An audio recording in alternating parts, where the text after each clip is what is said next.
Boom. Welcome to the show. Welcome to the Relentless podcast. And today I'm really, really excited. I have an incredible human joining me. Welcome, Iggy Mcgowan. How you doing? Yeah, good man. Great to be here. Mate, I've been excited to get you on board. We've been talking about doing this for a few weeks, and we've known each other for a short period of time. You're a fighter, you're an athlete, you're a coach, you're a healer, and you are a warrior, full stop. And I've really learned that about you. But it was so interesting how we met. So we met through a mutual friend, Kat, the rebel fucking millionaire, as she's known. She's been on the show as well.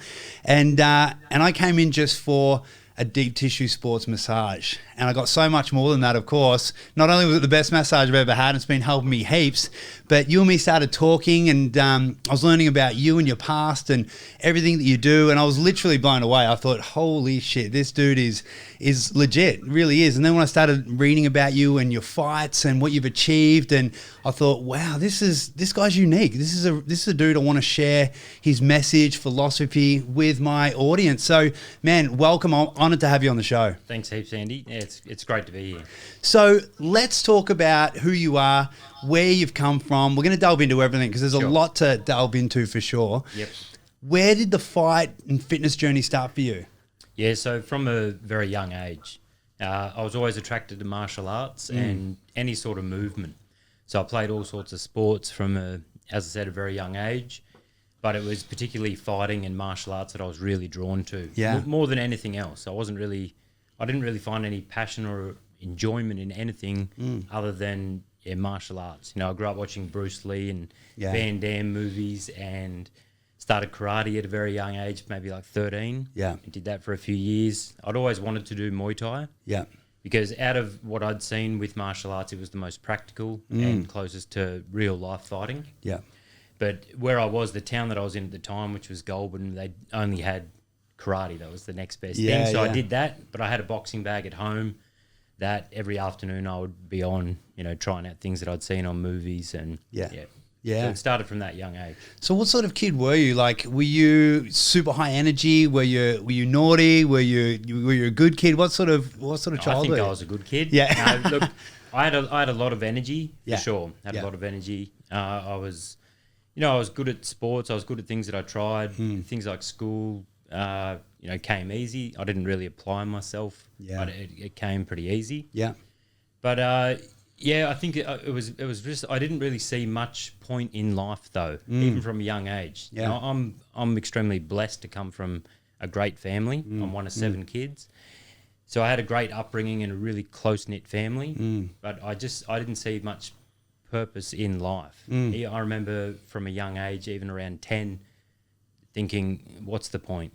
What's the point? I even contemplated suicide from that young age. Wow. And I was a bit sort of numb, and it took, doing extreme things or what others considered extreme to make me feel anything. Yeah, so interesting. And I guess this is going to be really cool to start picking apart your mindset and watching it develop over your youth. So, okay, you're in a sort of a small town. Yep. A lot of energy, not really enthused by much except for kicking ass in extreme sports and all that sort of stuff. So when did you start taking fighting seriously? When did you start to think, well, I'm a fighter? When did that identity sort of become? So I moved to Wagga from Goulburn when I was 15. Yeah. And I got my mum to drive me around. As soon as I got there, I didn't care about that I was starting a new school or anything like that. It was my chance to find a Muay Thai trainer and to be able to start fighting. And she drove me around to every gym in town, every PCYC, everywhere. There was, karate, taekwondo, this, that. And it was the very last gym that we put up. It was a weights gym. And Mum said, look, darling, this is going to have to be the last place. We've been everywhere. And I went in, I found a business card on the counter that said, Jason Lee Plum, boxing, kickboxing, Muay Thai instructor. And I thought, yes, I've got it. Yeah. Yeah. And started training immediately. So that was at 15. And I put so much time into training. 2 hours in the morning, 2 hours at night, and started fighting a year later. Yeah. And the rest is history. So started at 16 fighting, but it was my one passion. And when I met Jason, my first trainer, that was the first real sort of connection that I felt with anyone. Yeah, right. on the earth. As in, before that, I felt like an alien. Wow. And so I met him and I thought, someone gets me. Yeah, this man right. understands me, and that's where I poured all that attention. Yeah, it's so interesting because at that age, 15, number one, a lot of 15-year-olds are not thinking about fighting. No. If they are thinking about fighting, they're probably doing taekwondo rather than Muay Thai, which is so much more hardcore, really, than sort of taekwondo. Why were you so interested in doing something so difficult? Why were you so interested in going straight to something like more hardcore than, you know, doing your boxing or kickbox or taekwondo? And another thing, back then in those days, they didn't have any age groups or anything like that. I was fighting men from 16, like I was one of the youngest that there were around, you know, at any of the fight shows. And, you know, I'd be knocking men out, these big tattooed up, you know, men. Yeah. And, you know, when the crowd would hear that I was only 16 years old, you know, they'd be cheering, clapping. Yeah. But in answer to your question, it made me feel something. Yeah. So it you know, it stimulated me enough that I felt like, oh, I am living. Yeah, it's crazy. So if you weren't fighting, is it fair to say you felt like you weren't living? Is that pretty much at the time? Yeah, and as I said, like it's I had a great upbringing. It was nothing to do with that. I think it was just something that I came into this life with. I was drawn to that, to martial arts, to fighting. Yeah, I guess some people are born with it, some people aren't. But I think it's definitely. Would you say that mindset can be that you're born with it 100%, or it can be developed, or both? Yeah, both. Yeah. Absolutely both. It's some people can come in with it into this life. It can be innate, but anyone can learn it. Absolutely, anyone can absolutely learn it. And that's my work with people. That's what I teach is how anyone can apply these principles and can condition themselves to have that sort of mindset. Yeah, absolutely. And one thing that a lot of people will say often is, you know, oh, you're lucky, you're just strong. Yeah, you're lucky.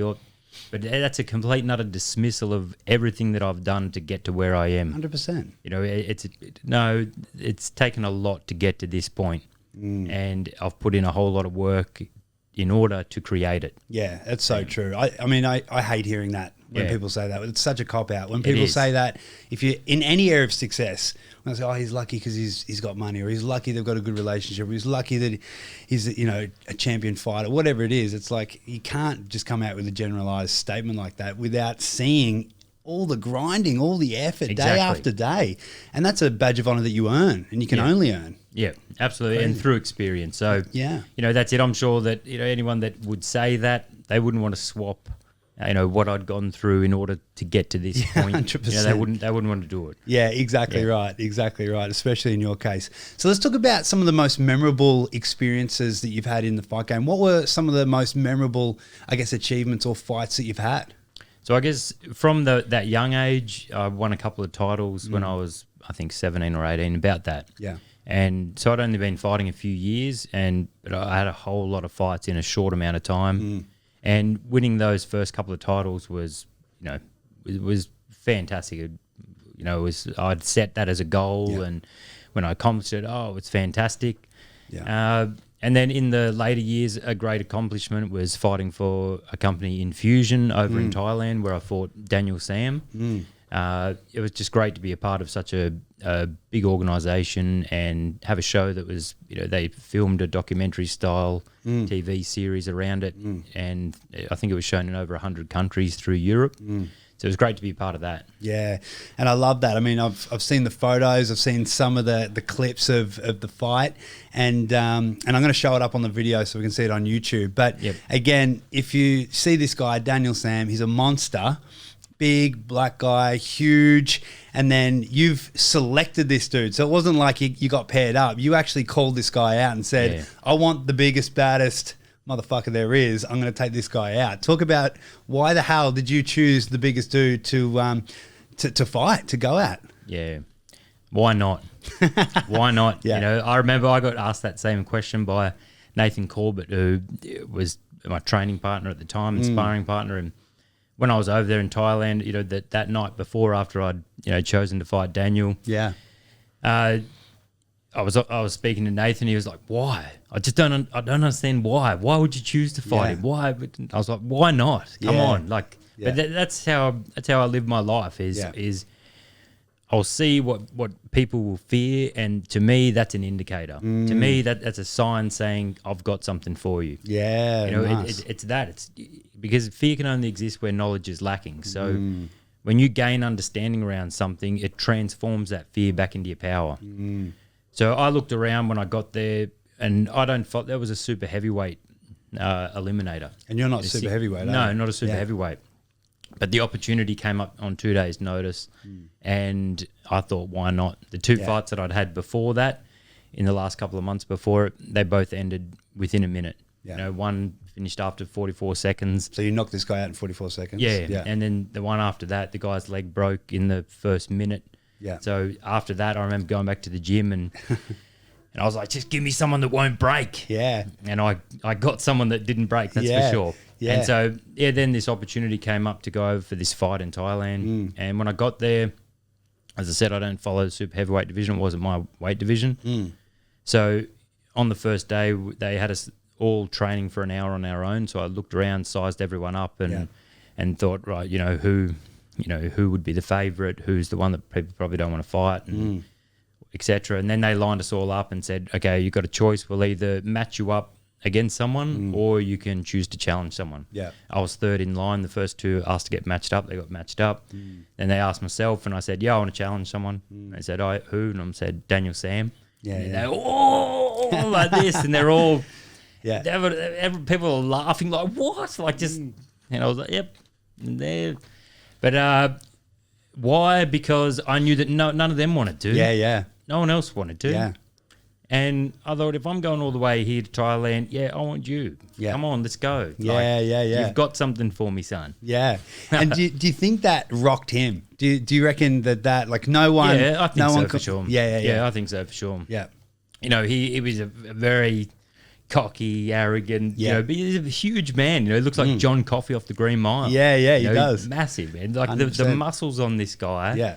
It was like a horse, like when a horse's leg ripples and you see all that muscle. I was like, oh, man. Yeah. It's insane. It's true. Yeah. But I love the images. So at the start, one thing we've got to point out, this guy's an absolute monster. You've called him out, but the photos of you at the start, you're like looking up at him just with this smile like a psychopath. I love it.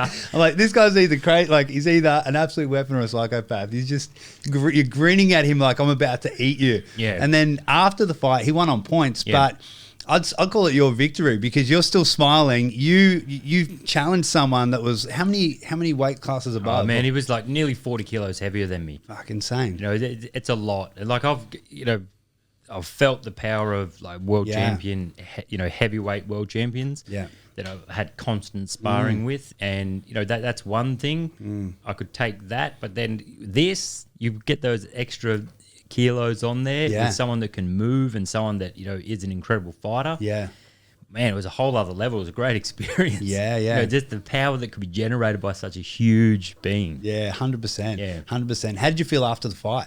I felt great. Yeah, I was smashed up. Yeah, big time. Yeah. But no, I really did. I felt great. It wasn't until the next morning that, I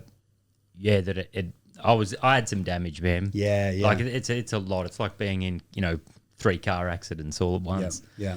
So I couldn't leave my room for a couple of days. I was like, I'd get up the next morning and I went up to go to the bathroom and I tried to push myself up off the bed, but I had some fractures in my wrist and so I've fallen back down. And Oh, wow. I've got to get up off the other side. My forearms were both the size of my quads. Like Just they swollen. were just that swollen. Fuck, So I've had to do a sit up, hobble over. Yeah. But that passed after 2 days. Yeah. So that was fine. But Yeah. but immediately after the fight, I felt great. Incredible, man. Let's talk a little bit about the mindset going into these fights. Yeah. So again, I'm always fascinated, especially with your mindset, because you just seem to always be doing something greater than what you think can be achieved. You, again, fighting guys 40 kgs heavier than you. Let's use that as an example. What is your mindset going into a fight? Do you have a certain strategy or a certain way of thinking or looking at an opponent? Like, are you shrinking him when you're walking in? What do you go through? So when there is a thought process, but at the same time there isn't, because I get asked often, like, what were you thinking when you're there at that stare down? Like, look, but I wasn't really. It was like I'm looking through him. But if I was to put it into words, it was, you've got no idea where I've been. You can't touch me. I'm unconquerable. Yeah. You've got nothing like. That's if I was to put it into words. Yeah. There might have been some expletives in there as well, but, Absolutely. So self-talk, you'd say, is a huge thing as a fighter and a successful human? Everything. Yeah. It's everything for everyone. Yeah. That's I it. love that. Our experience is up to us. We choose our experience of life through our perception. Yeah. So it all happens here. 100%. That's it. And so it's mastering that voice within the skull, because you'll either create a prison for yourself or a palace. Yeah. And So that's true. what it all comes down to, is taking control over that voice. Yeah. When do you think you realized that? When was it was that early on for you, or was that something you realized a bit later after maybe some losses? Like, how did you learn that? So I did learn it from a young age, but only when it came to fighting. I hadn't joined the dots with life. Yeah, okay. So I had an incredible discipline when it came to fighting, and I was always interested in the mind and the power of the mind and the body, from a very young age. And my initial trainer was also, so, even back then, it was, that's 20 years ago. Even then, it was, visualizing and going through different thought processes back then at that young age. And I always continued to study, ever since then, the mind and how to really harness the mind. But I hadn't joined the dots with the rest of life. So then I'd be out, and there were periods where I went through my destruction and where I definitely didn't have control over my mind. And, that led to all sorts of shenanigans. Yeah. Yep, to say the least, I'm sure. To say the least. But let's touch on that, because that's so interesting. I mean, we're just talking about all the success that you've had, and you've got crowds cheering for you. You've just been aired across 140 countries or something crazy like that. But there was a time where you were challenged and struggled with depression, anxiety, some alcohol, drug abuse, things of that nature. Yep. How did you get into sort of that dark stage? What happened, I guess, in your world? And then we'll talk about how you got out of it. Yeah. So it was from a young age also. So I'd been, training and fighting over years, and I had a lot of fights in a short period of time. Yeah. And so the discipline and the sacrifice of things, even through those, those end of school years, and then the first couple of years after school, where most people are, partying the whole time. Yeah. But in a more, in smaller amounts. Yes. But with everything else, well, because I'd been so heavily training and had sacrificed that, it then got to a point where I had a break from fighting, and it ended up turning into 6 years out of the ring. And I just went full into, like, off the rails and into destruction. I was, as I mentioned before, I would do extreme things, things that other people considered, extreme, and, life endangering, just to feel alive. Yeah. So because I wasn't doing that through fighting, then I was looking for it through other sources. So yeah, drugs, alcohol, criminal activity, violence in the underworld, things like that. Yeah. Before then, because of the discipline that I had from my training, then coming to a point where I made a choice to turn it all around, and it really came back full circle. 100%. I mean, it's no one credit to you for pulling yourself out of it, because it's so easy not to. Yeah. I mean, so many people lose themselves, end up in jail, it's all over, or suicide, whatever it may be. And I know you, I guess, faced a couple of those moments where you tried to commit suicide, and I guess you had some pretty deep and dark conversations with yourself. Yeah. What was the turning point? What was that point? I mean, you're 6 years out of the fight game. You're all in a hectic, almost chaotic lifestyle. Yeah. What was that defining moment where you said, enough's enough, I'm sick of this shit? So initially, it wasn't just any one moment initially, but there were a number of small choices, and I'd already started, really cleaning up my act and made the choice that, no, that is it. I want to get back in the ring. Nice. But then it really did come to a catalyst and a big turning point which would have been when my sister passed away. So my sister Tess had melanoma, and I went down to Sydney and nursed her in the 9-10 months leading up to her passing away. And so I was already training and getting back into fighting. But around that period, it was it cemented it. You know, it came to a point where I made a vow to myself that was it, no more. And that came about because about a week before Tess passed away, she called everyone into the room around her and said, I want to speak to everyone. So, you know, we're all in, gathered around her bed, of course, anything. Yeah. And so, what is it, Tess? And she said, I want to ask you all something. We're like, yeah, anything, of course. She said, I want to ask you all to look after yourselves. So she said, look after each other. I want you all to look after each other. We're like, yeah, of course. Everyone's nodding. So, yep. She said, and I want you to look after yourselves. And so everyone's like, yeah, of course, Tess, of course. But I went away from there and I really sat with it and you know, really contemplated it. And I thought, that's it. I'm going to honour my sister's dying wish. I'm going to honour it no matter what. Yeah. And I thought, okay, so how do I do that?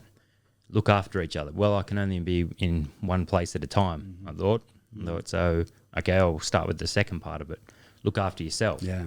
Okay, that's it. From this day, I'm going to make sure that I'm completely self-sufficient, that I'm never a burden to anyone again. And I thought that helps with looking after others is if I can't be everywhere to look after them, I can at least not be a problem, not add to their load with stress, because there were so many times where I absolutely did, because they'd be worried. What's Iggy done? You know, is Iggy locked up? Has Iggy killed someone? Is he dead? Like, you know, there'd be these questions there. And so I made that vow to myself, that's it.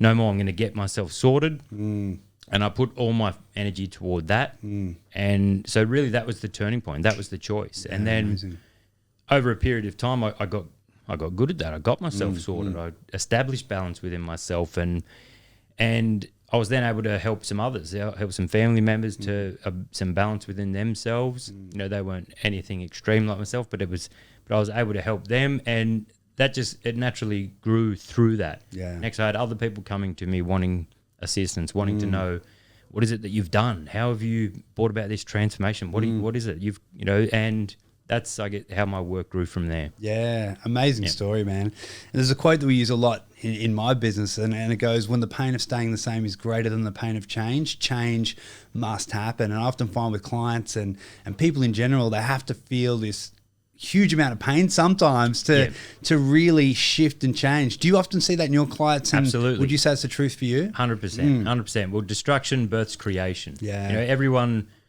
goes through a blackening. You know, everyone goes through this destructive period, which then brings about the change. You know, and that's what challenge is. Yeah, that's what conflict is. People spend so much time wanting to avoid conflict and avoid challenge. Yeah, that's the gold is in that. Yeah, you know, so it's a matter of embracing that and opening up to that because it is so necessary. Yeah, but one thing that I see, especially with clients, is the biggest changes, the most powerful ones, really come about when someone has destroyed themselves a lot, when someone's, you know, had immense pain and suffering that they've created, that's when they're more receptive. It breaks them down and makes them more receptive to go, okay, I'll do anything. Yep. Yeah. Rather than being, you know, half in, half out, it's like, no, commitment is 100%. It's all or nothing. Yeah, so true. So true.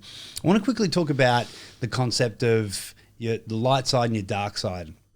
And so I've had this conversation a few times on here and with some incredible authors and people that write about it. And I think we all have a good side and a dark side. And both are not good or bad, but it's how you use those to either be resourceful or unresourceful.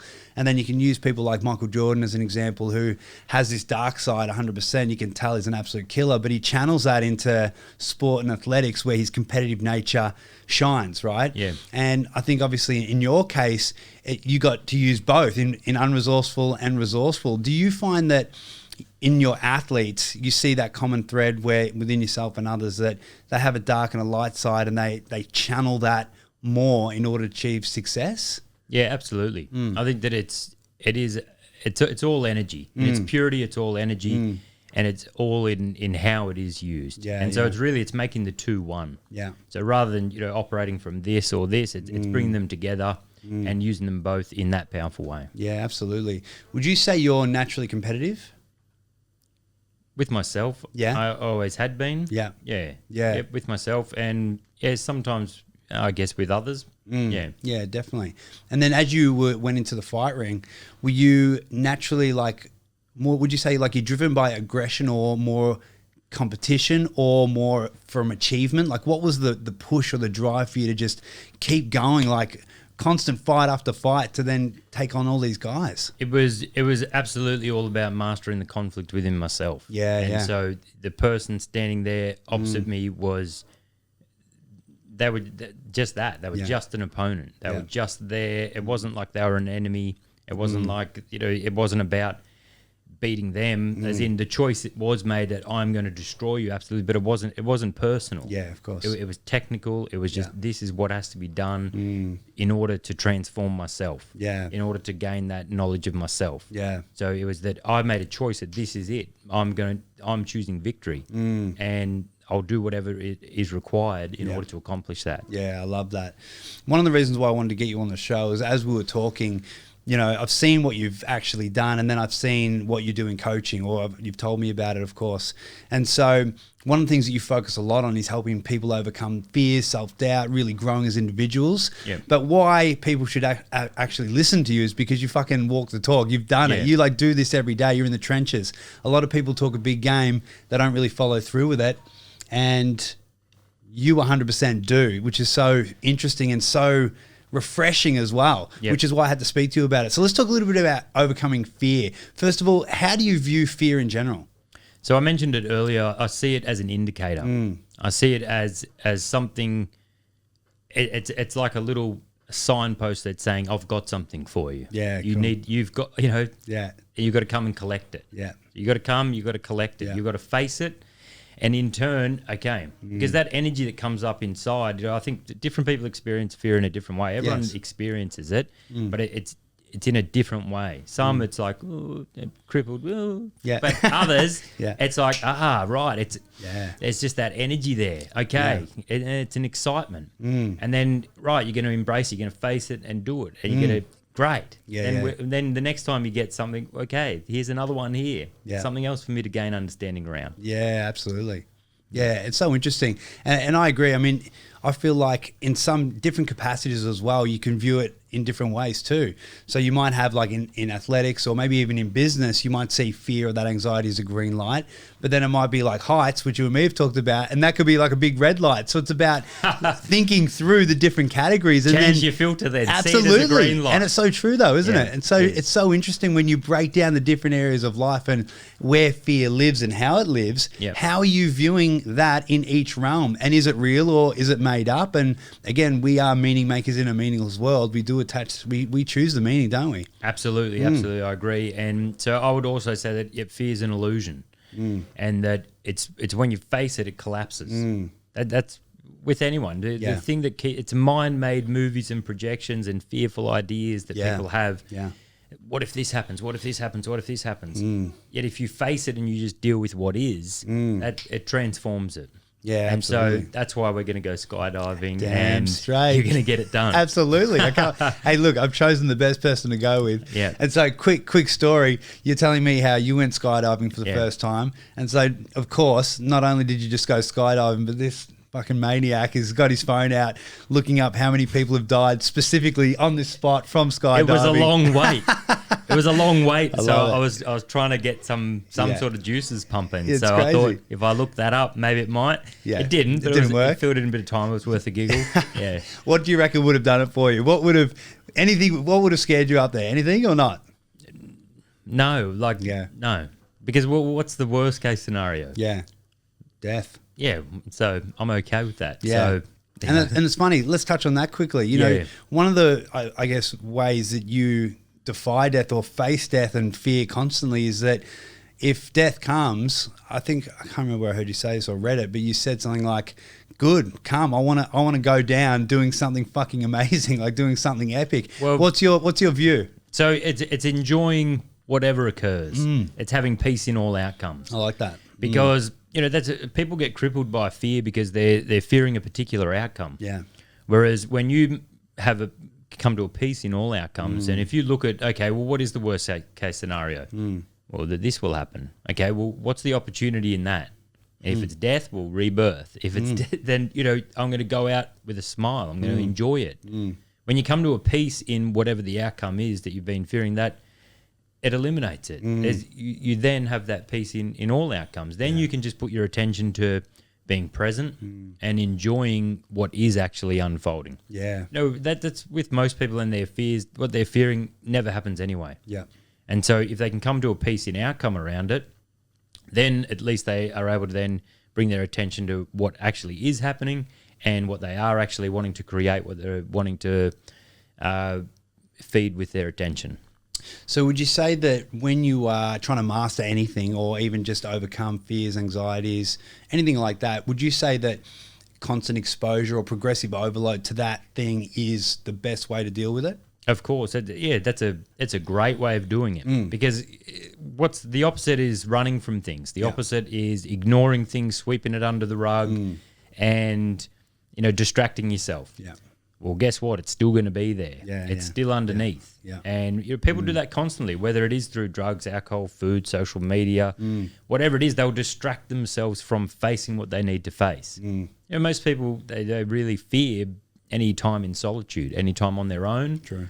Because they're sitting with themselves. Yeah. Oh, what might come up? Oh no, the voice in my head might overcome me. Yeah. But it's that's the prime opportunity is sitting in that discomfort, facing whatever comes up and gaining understanding around it. That's how you come to that peace within yourself. Yeah, so true. And I think a lot of people have had to face that, especially in Victoria right now. There's so many people in lockdown. So many people have had to try and face it. And I think this is why, unfortunately, again, a lot of distraction has occurred. So you've got abuse has gone up. You've got alcoholism's gone up. Drug abuse has gone up because people are wanting that escapism, aren't Absolutely. they? Yeah, absolutely. Well, people really avoid responsibility and avoid facing themselves. Yeah. Now, most of it's purely out of conditioning. It's because they've never been walked through how to do that. Yes. And because of that, they're using everything else as a coping mechanism. 100%. Yeah.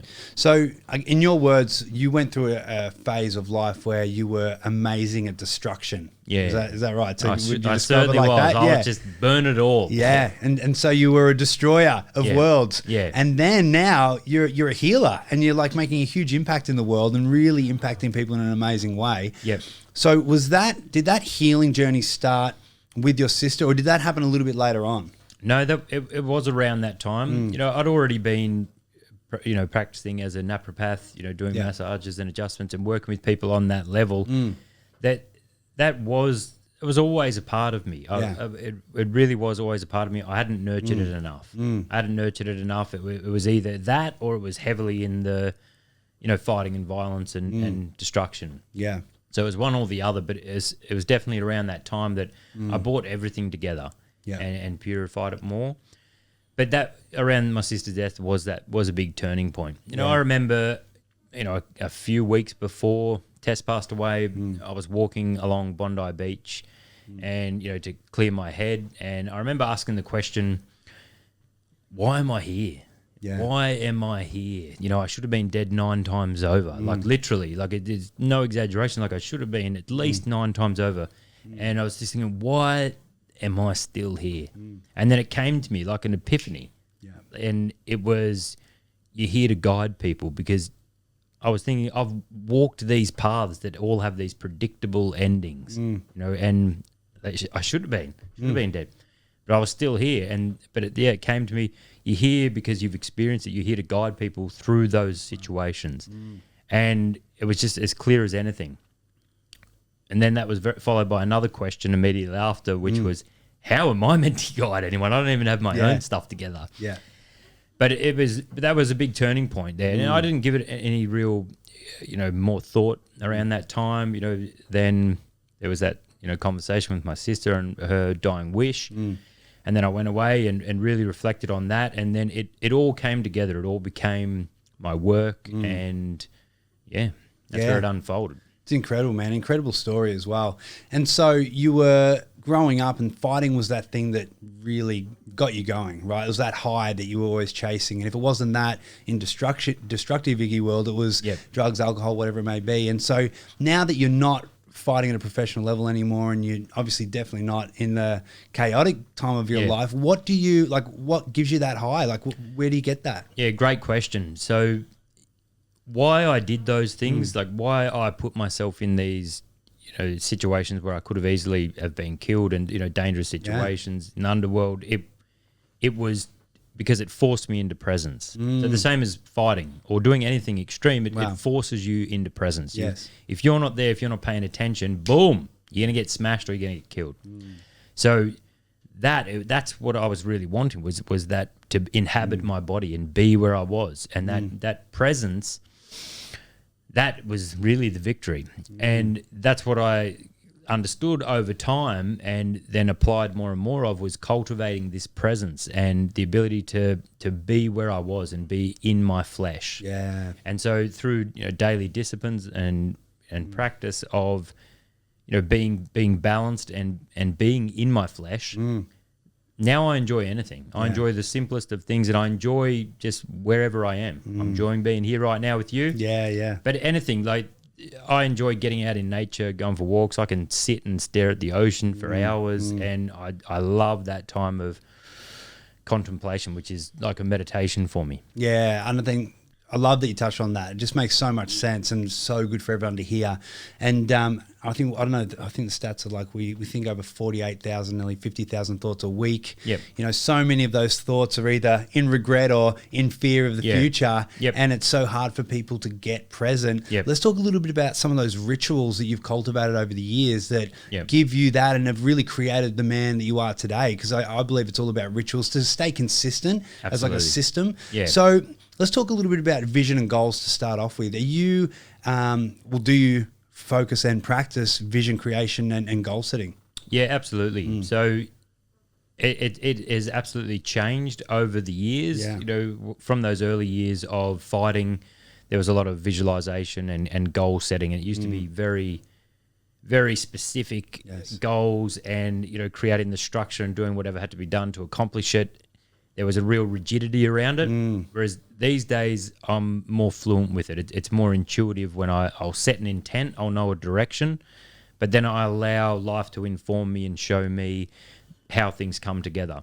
Because what I learned is it's more about the process. It's more about the process you do, and once you accomplish one thing, you've got to set another thing and another thing, which is great because it keeps you moving in a certain direction. But yeah, it's more fluent in that regard now. And visualization, yeah, of course, everyone visualizes. One thing that a lot of people say to me, clients when they start working, is, "Oh, what about visualization? I've never done visualization. Like it's a big mystery." It's like, no, you have. Yeah. Everyone visualizes. It's just most people are absolute masters of visualizing what they don't want. Yeah. They're continually seeing images in their mind and coloring it so specific and doom and gloom. So it's about taking control over these tools such as visualization and the voice in the head, in order to create what it is that you are wanting. I love that. I love that. And so we spoke a little bit before about self-talk. Yep. And one of the things that I do every day is I try to just program self-talk, positive self-talk, resourceful self-talk, because I feel like as humans, we've got this negative bias, and we're either going to we're thinking thoughts no matter what. We're saying things to ourselves no matter what. We spend the most time with ourselves no matter what. So we can either choose to be structuring and figuring out a good dialogue, or we can default to the negative, which is where most people live. What do you do in regards to self-talk and affirmations and things of that nature to create, I guess, or let's call it a warrior mindset or a warrior narrative? Yep. So I align myself to knowledge. Yeah. So rather than wishful thinking or getting trapped in beliefs or different ideas, it's coming back to aligning myself to knowledge and nature.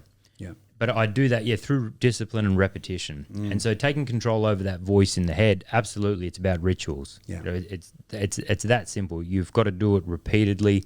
People have this unconscious conditioning from a young age where they've been formed by life around them and other people's opinions and views. And most people will carry that through their entire life without changing it. So the solution is making it conscious. So consciously creating a new voice. So allowing that voice of the child, if you will, in the head to die by not feeding it, and growing the voice of the adult or of the man or the woman or the god or the goddess within your mind, and growing that voice, over or daily, through small increments, but with daily rituals. Yeah, for sure. absolutely. So you talk a lot about the warrior philosophy or the warrior way. This could be a loaded question, but what is that? What is that to you? And I guess, what is the process that you go through to live it, breathe it, teach it? Yeah. So, well, to be a warrior is to be a master of conflict, and it's peace in all outcomes. So that's really what a warrior mindset is having peace in all outcomes and being at peace within chaos. Yeah. And that comes from addressing the conflict within yourself. And so ultimately that's back to, it's the voice in the head. It's not being ruled by this rambling voice of fear, but correcting that voice through repetition with logic to bring the mind back into balance. And then it becomes a harmonious and enjoyable dialogue within your head, rather than this monologue of a screaming, voice of fear. Yeah. And do you feel like or believe that everyone can learn that? Everyone can. Yeah. Everyone can. Absolutely. It's that simple. It's what you do repeatedly. Yeah. So what the voice that people have in their head, it's a result of what they've always thought, and they've done that repeatedly. So it's a conditioning. Yeah. So you can, the same as programming new technique into the body. It's, you do it through discipline and repetition, and you can change and perfect technique in that way. So it's the same with that voice in the head. Yeah. If people spoke as consistently to themselves in strength as they have with their weakness, people would be unstoppable. Yeah, I love that. It's powerful. And I guess that flows into so many different areas. This isn't just about fighting. In fact, it's probably less about fighting and more about life in general, because the biggest challenge most people face is conflict with themselves or the fear of challenging conversations. Communication, relationships, all of those areas really could be solved by what you've just described as the warrior mindset, peace in conflict, which is so fascinating. Why do you feel like not many people know this or focus on this?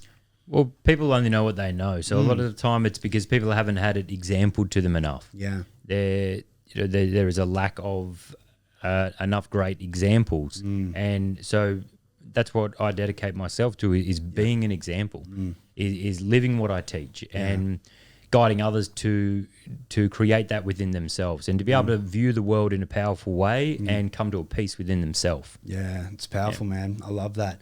Mate, I want to play a quick game with you if you're up for it. Go for it. It's called Rapid Fire. So what we're going to do, I'm going to ask you a couple of questions. You just choose one or the other. And then I'm going to say a few words like I am, and then you just tell me what comes to mind straight afterwards. Yep. Are you ready? Go for it. This is the scariest moment of your life, I'm sure. People, planes, nothing scares this man except for rapid fire. No, here we go. Introvert or extrovert? Introvert. Are you more nurturing or hard-nosed? Nurturing. That's very interesting, isn't it? There we go. Optimist or pessimist? Optimist. Are you a soldier, captain, or visionary? Captain. All right. Now, say what comes to mind. I am? Eternal. I hate? Nothing. I love? All. Sacrifice?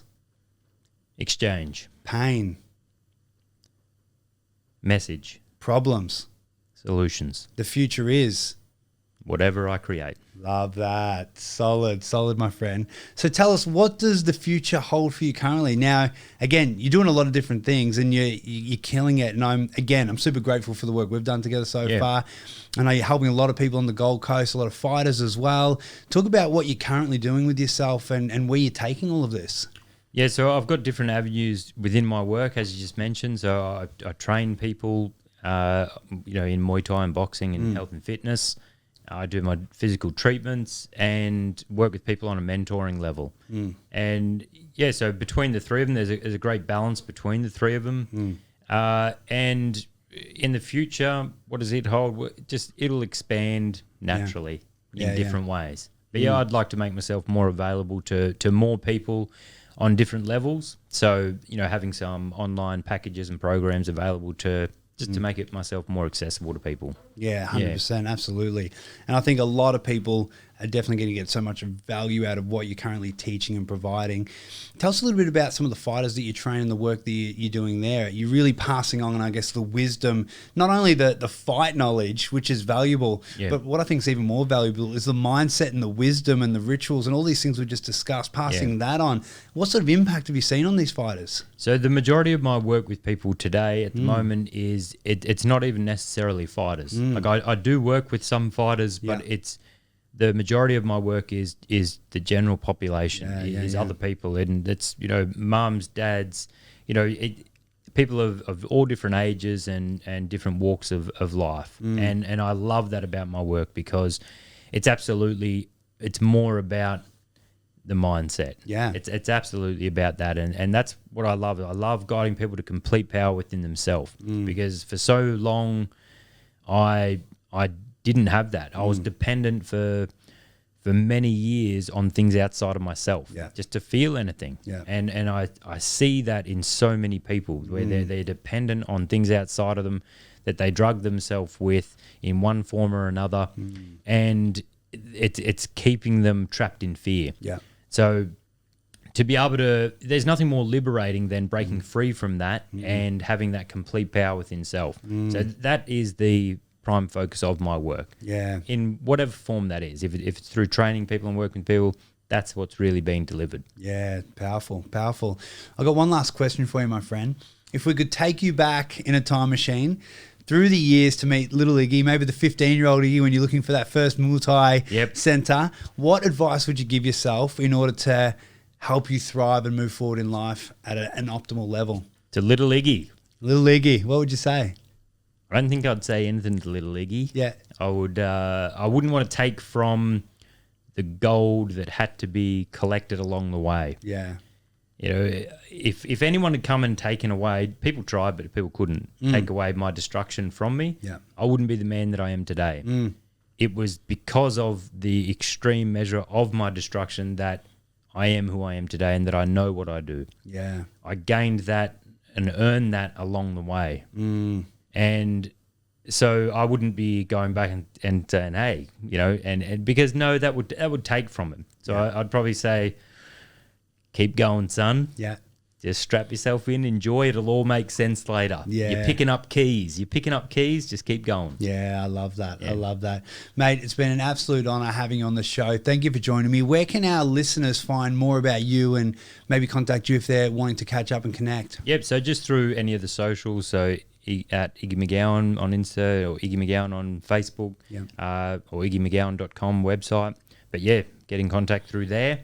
And thanks very much for having me on the show. I love your work. I love, you've got a great platform and audience. So it's a real thrill to be on your show. No, I appreciate that, thanks, mate. Man. Awesome. Thanks for coming on, rather. Awesome having you, man. And thanks, I know we're going to be doing some cool stuff in the future together. It's exciting. For sure. Looking forward to that. Good.